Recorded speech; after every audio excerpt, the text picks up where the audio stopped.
আসসালামু আলাইকুম ওরহমতুল্লাহি ওয়াবারকাতুহ। এক যুবক মানে কিতাব পড়তেছে, বই পড়তেছে রুমের মধ্যে। তো বাইরে প্রচণ্ড ঝড় বাইরে। সে রুমের মধ্যে একা একাই কিতাব পড়তেছে, পড়ালেখা করতেছে, লেখালেখি করতেছে। তো এমন সময় দরজার মধ্যে খটখট একটা আওয়াজ।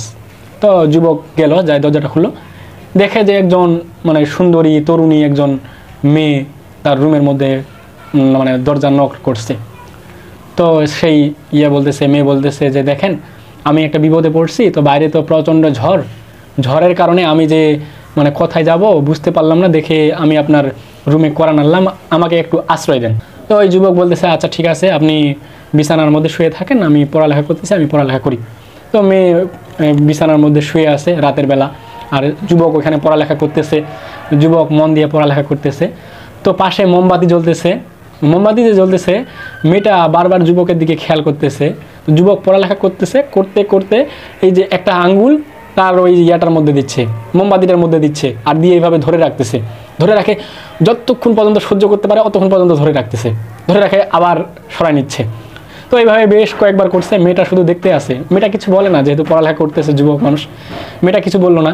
তো মেয়েটা সকালবেলা যখন চলে যাবে, ঝড় থেমে গেছে, সকালবেলা মেয়েটা যখন চলে যাবে, তো যাওয়ার সময় ওই যুবককে বলতেছে যে ভাইয়া, আমি আপনাকে অনেকবার খেয়াল করলাম, আপনি পড়ালেখা পড়তে পড়তে মোমবাতিটার মধ্যে এভাবে আঙ্গুলটা বারবার দিচ্ছেন কেন? বারবার দিচ্ছেন, আবার যখন অসহ্য হয়ে যাচ্ছে তখন আবার সরাই নিচ্ছেন, এটা কেন করতেছেন?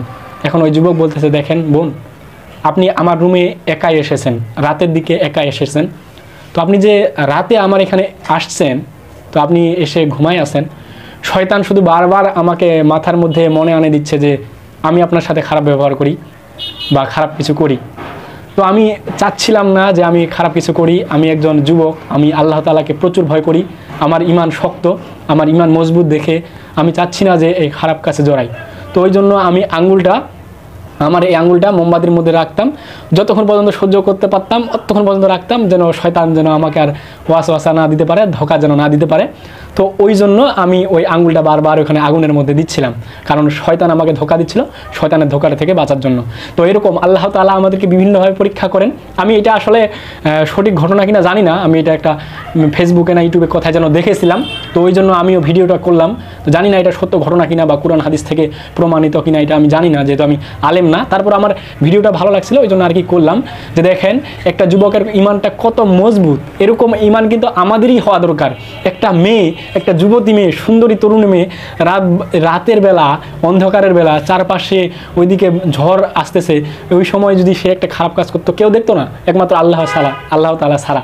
সেই আল্লাহ তাআলাকে ভয় করে, ঈমানটা তার কত মজবুত, ঈমানটার উপর ভর করে, আল্লাহ তাআলাকে ভয় করে সে এই খারাপ কাজ করে নাই, তো খারাপ কাজ থেকে ফিরে এসেছে। তো আমি আপনাদেরকে বলবো, আমার মতো যারা আপনারা যুবক, আমি আপনাদেরকে বলবো আমাদেরও কিন্তু ঈমানটা এরকম হওয়া উচিত, আমাদেরও এরকম ঈমান হওয়া উচিত, আমাদেরও এরকম ঈমানদার হওয়া উচিত। তো সকলে ভালো থাকেন, সুস্থ থাকেন, বিদায় নিচ্ছি।